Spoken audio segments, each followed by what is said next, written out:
Bonsoir à tous, ravi de vous retrouver en semaine mais également le week-end car l'information c'est 7 jours sur 7 sur Monaco Info. Au sommaire, aujourd'hui la mairie de Monaco lance le compte à rebours avant les fêtes de fin d'année. Hier, Georges Marsan a donné le coup d'envoi des illuminations de Noël. Il sera d'ailleurs avec nous pour évoquer le programme des animations du mois de décembre. Plus que quelques heures avant la fin de la No Finish Line, vous le savez, l'édition 2020 était cette année virtuelle. Est-ce que les participants ont été au rendez-vous? Comment a été accueilli l'événement? Nous ferons le point avec Sylvia Chénu, secrétaire générale de Children and Future. Dans ce journal également, les élèves de la Principauté sensibilisés aux objectifs de développement durable. Et puis vous découvrirez le coup de cœur de la semaine de la médiathèque de Monaco. Mais faisons le point tout d'abord sur l'actualité en bref avec Frédéric Elion. Bonsoir Frédéric. La construction du pavillon de Monaco à l'exposition universelle de Dubaï suit son cours. La pose de la totalité des panneaux photovoltaïques a été complétée il y a déjà plusieurs semaines. Des essais d'éclairage du cristal, la partie composée des panneaux, seront bientôt réalisés. À l'intérieur, les espaces sont prêts à accueillir les éléments de la scénographie qui ne seront installés que l'an prochain. À l'extérieur, au niveau de la rampe major, la partie rocaille stylisée est presque terminée et les jardinières sont bientôt prêtes à accueillir de la végétation méditerranéenne. Sur le site de l'exposition, de nombreux pavillons sont également en cours de construction. Monaco devrait être un des premiers à obtenir le certificat de fin de travaux. Pour rappel, l'exposition universelle Dubaï 2020 aura lieu du 1er octobre 2021 au 31 mars 2022. On passe à cet appel au don des anges gardiens de Monaco. L'association œuvre pour les habitants les plus démunis des communes limitrophes, Beau-Soleil, Cap-d'Aille, Roquebrune-Cap-Martin, Menton et Nice. N'hésitez pas à apporter du riz, des pâtes, des conserves de légumes et de fruits ou encore des gels douche et savons. L'hiver est là et les survivants des rues ont besoin d'un sac de couchage neuf. Chez Decathlon Monaco, les donateurs peuvent les acheter en précisant à la caisse pour les anges gardiens de Monaco. Parlons à présent de cette opération du Zonta Club Monaco. Dans le cadre de la journée contre les violences faites aux femmes, le 25 novembre, le Zonta Club de Monaco organise une opération banderole et en accrochera une dizaine sur des bancs de la Principauté, à l'occasion de sensibiliser la population monégasque à cette thématique. Et enfin, pour la 14e année consécutive, le Père Noël va ouvrir son secrétariat à la Poste Monaco, Frédéric. Oui, retenez bien cette date, lundi 23 novembre, le Père Noël ouvrira son secrétariat à la Poste Monaco et ce jusqu'au 24 décembre. Alors, comment écrire au Père Noël Émilie? C'est très simple, il suffit de lui envoyer une lettre ou un dessin dans une enveloppe. Ce courrier pourra être déposé dans la boîte aux lettres située dans le centre commercial du Métropole ou dans n'importe quelle autre boîte aux lettres en Principauté. Afin d'avoir une réponse, les enfants ne doivent pas oublier, avec l'aide des parents, de noter leurs coordonnées, nom, prénom et adresse de manière lisible sur l'enveloppe, leurs lettres ou dessins.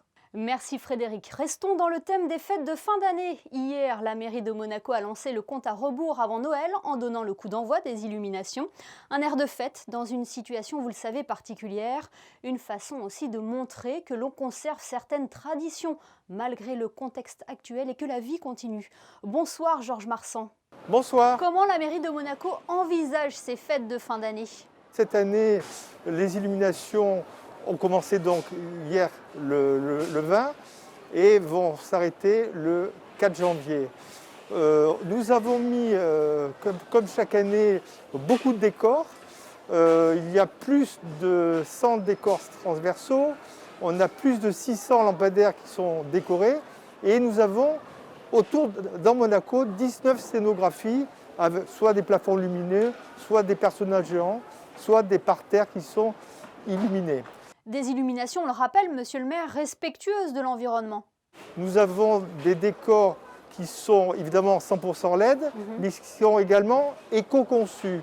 Ce qui veut dire qu'un décor éco-conçu, ça veut dire que toutes les armatures sont soit en canne à sucre, donc biodégradables, soit ce sont des armatures métalliques en aluminium, recyclées et recyclables. Et nous avons bien entendu toutes les guirlandes qui sont recyclables, qui vont être récupérées. Conserver les traditions en cette période, c'est le message que vous avez voulu faire passer en lançant les illuminations des fêtes de fin d'année hier? Vous savez que Monaco a subi, comme les autres pays européens, le Covid. Donc, nous sommes dans une situation différente. Cette année, nous n'avons pas pu faire le marché de Noël traditionnel avec les boutiques et le marché alimentaire, mais nous avons un mini-village de Noël où il y aura toute la partie du port au-dessus de la patinoire qui sera décorée par 300 sapins. Et nous avons également 4 manèges, évidemment le carrousel pour les enfants. Nous aurons un arbre de Noël manège, la pêche au canard et la balade au caribou. Donc on a voulu maintenir vraiment cet aspect festif pour que les personnes puissent se balader sur le port et profiter également de ces fêtes de Noël. Et oui, et puis on l'a vu sur notre antenne, on pourra profiter de la patinoire en plein air dans le respect des règles sanitaires. Alors la patinoire, nous avons pu conserver, en dehors évidemment du patinage des adultes et des enfants, nous avons pu conserver des dimanches avec le modélisme et nous aurons quand même le championnat de patinage sur glace au mois de mars. En revanche, tout le spectacle qui était offert par la mairie au mois de décembre, ce spectacle n'a pas pu être maintenu, malheureusement. Alors on le sait, chaque année, vous actualisez votre programme pour proposer des nouveautés aux résidents monégasques. Alors il y a 2 nouveautés, puisque nous avons voulu, au niveau du parc Sainte-Antoinette, de le colorer sous les couleurs de Noël. La deuxième nouveauté, c'est au niveau de la galerie du Métropole. Nous aurons 3 dimanches au mois de décembre où des ateliers créatifs faits par justement des animateurs de la médiathèque section jeunesse vont venir animer la galerie du Métropole.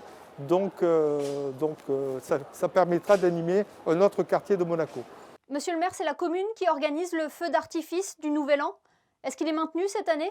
Oui, donc cette année, ça a été annulé puisque vous savez que le feu d'artifice allait avec le réveillon du 31 de la Saint-Sylvestre.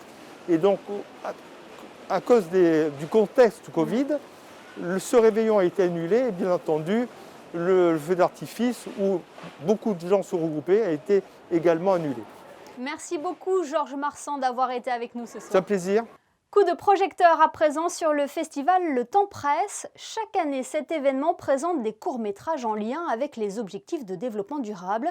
Il s'adresse au plus grand nombre, mais plus particulièrement à ceux qui feront le monde de demain, les enfants.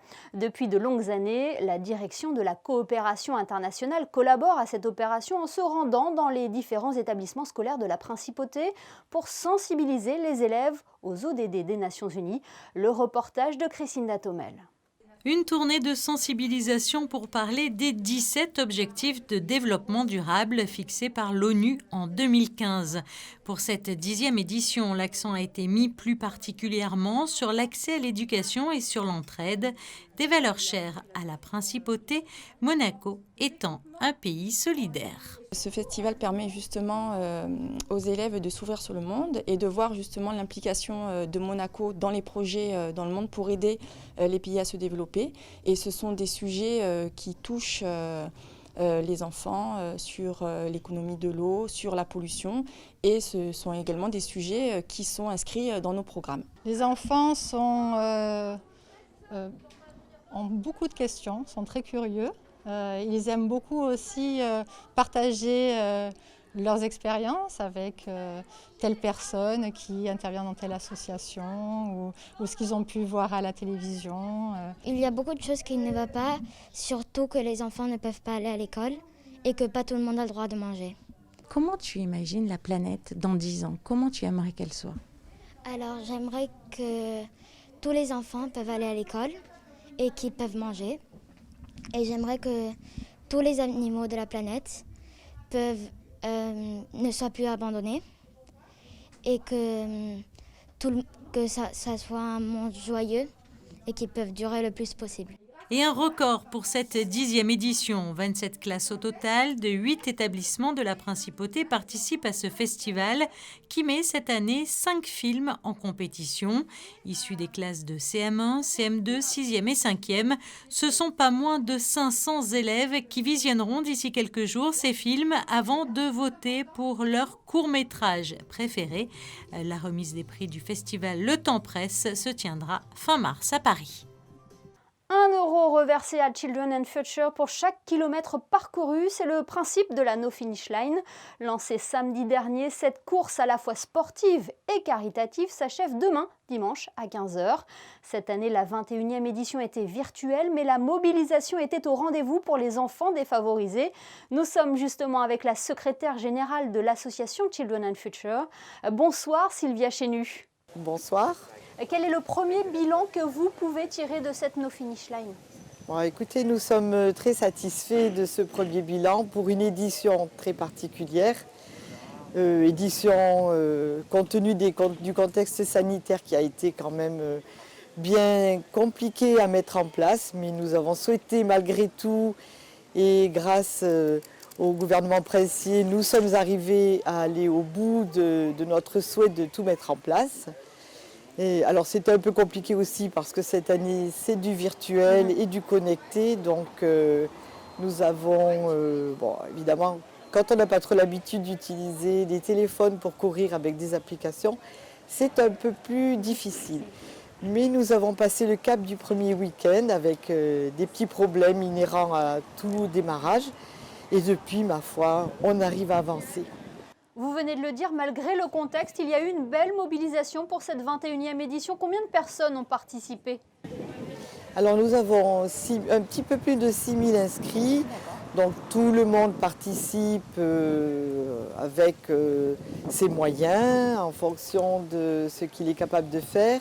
Nous avons nos anciens coureurs des 8 jours qui participent.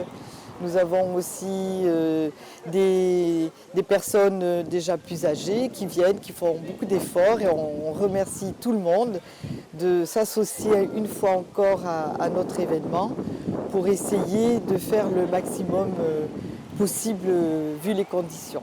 Le maximum de kilomètres. Et à l'heure où nous parlons, combien de kilomètres ont été parcourus ? Pour le moment, nous en sommes à un petit peu plus de 160 000 kilomètres. C'est assez inespéré parce que franchement, on ne pensait pas aller si loin. Alors du coup, nous nous sommes fixés un autre challenge, c'est d'aller jusqu'à 200 000 kilomètres. Et je lance un appel à tous ceux qui ont leur application de la mettre en route et puis de nous aider avant demain 15h de parvenir à ces 200 000 kilomètres. L'avantage de cette édition virtuelle est que vous avez pu compter sur la participation de personnes vivant ailleurs qu'en Principauté. Tout à fait, nous avons des coureurs à Dublin, nous avons des coureurs en Belgique, nous avons des coureurs en Afrique. Et c'est vrai que ça fait plaisir, alors ça donne des idées pour la suite. C'est ce que j'allais justement vous demander, est-ce que ce mode virtuel pourrait être reconduit l'an prochain tout en conservant le parcours habituel à Fontvieille ? Alors bien sûr, nous n'avons rien arrêté pour le moment, nous sommes ouverts à toutes les possibilités. Nous allons faire un premier bilan d'abord de cette édition connectée. Si les bilans sont bons, si les gens sont favorables, parce que nous avons eu des coureurs qui effectivement sont très contents de pouvoir participer en connecté, donc ça nous fait réfléchir et on vous en dira un petit peu plus quand nous aurons terminé et qu'on aura fait un petit bilan. Un dernier mot, Sylvia Chénu, sur le parrain de cette année, le basketteur Wilfried Diégueté. Il est venu d'ailleurs hier avec ses coéquipiers. Tout à fait, il est venu, ils sont tous venus et nous avons été très très heureux de pouvoir l'accueillir, de pouvoir tous les accueillir. Et ma foi, c'était très bien. On a été très contents, très très contents. C'est un parrain d'exception, Wilfried. Oui, cette année, il a été très présent. On sait qu'il nous a beaucoup encouragés, il a motivé ses troupes. Merci beaucoup Sylvia Chénu d'avoir été avec nous aujourd'hui. Je vous remercie aussi. Je voudrais juste rajouter, si je peux, remercier tous les bénévoles et remercier surtout tous les coureurs qui nous ont suivis cette année. Voilà. Il leur reste encore quelques heures pour faire encore des kilomètres. Ah oui, on compte sur eux, on compte sur eux. Merci beaucoup Sylvia. Merci à vous. Frédéric Elion reste dans le sport et du football avec la remontada de l'AS Monaco face au Paris Saint-Germain. Mené 2-0 en première période suite à un doublé de Kylian Mbappé, Monaco a signé une deuxième mi-temps de grande qualité pour renverser les Parisiens et signer une victoire référence face au leader. Un doublé de Kevin Volland et un pénalty transformé en fin de match par Cesc Fabregas permettent aux Monégasques de devenir provisoirement dauphin du Paris Saint-Germain au classement en attendant les autres matchs de la 11e journée de Ligue 1. Sport toujours, nous vous en avons parlé hier. Boris Herrmann participe actuellement au Vendée Globe, une course qui va au-delà du sport pour le skipper allemand. Boris Herrmann est un marin expérimenté. Sa position actuelle sur ce Vendée Globe le prouve puisqu'il est actuellement 7e au dernier pointage. Mais le skipper allemand est aussi un marin dévoué et sensible à la cause environnementale. Il a pour objectif de récolter des données essentielles à la compréhension du changement climatique tout au long de son tour du monde. Et pour cela, il vient de déployer cette semaine une balise de récolte de données scientifiques capable de transmettre des données en direct. Boris Herrmann dispose d'un laboratoire de bord automatisé fonctionnant 24 heures sur 24 et 7 jours sur 7. Un équipement qui permet de récolter des données océanographiques transmises aux scientifiques des programmes de l'Institut Max Planck de météorologie à Hambourg, de Géomar à Kiel et de l'Ifremer à Brest. Et on termine par le programme de demain soir sur Monaco Info, Frédéric. Avec 19h dimanche, le magazine de grands reportages sur Monaco Info. Cette semaine, Yann-Anthony Nogues vous amène sur la nouvelle route de la soie, un projet titanesque du président chinois Xi Jinping. Et à 20h, ne ratez pas le best-of des invités de la semaine. Merci Frédéric, on vous retrouve tout à l'heure pour les prévisions météo. Place à présent au coup de cœur de la médiathèque de Monaco. Un coup de cœur en lien avec l'actualité. En effet, c'est aujourd'hui que débute la semaine européenne de la réduction des déchets. Le choix de Céline Sabine s'est donc porté sur une bande dessinée de Bénédicte Moret, The Journal de la famille presque zéro déchet. À l'occasion de la semaine européenne de réduction des déchets, voici une bande dessinée pleine d'astuces et d'humour. En 2014, la famille Zéro Déchet s'est fait connaître alors qu'elle se lançait le défi de réduire au maximum sa production de déchets. Cette aventure est racontée par la mère, Bénédicte Moret, dans une BD qui rappelle l'urgence d'agir pour sauver la planète et surtout qui nous convainc que nous pouvons tous agir à notre niveau en changeant nos modes de consommation. Le parcours de cette famille montre que ce n'est pas toujours facile de cuisiner maison ou de fabriquer ses produits ménagers et d'hygiène. Mais ce qui est important, c'est de faire quelque chose, car nous sommes tous des colibris.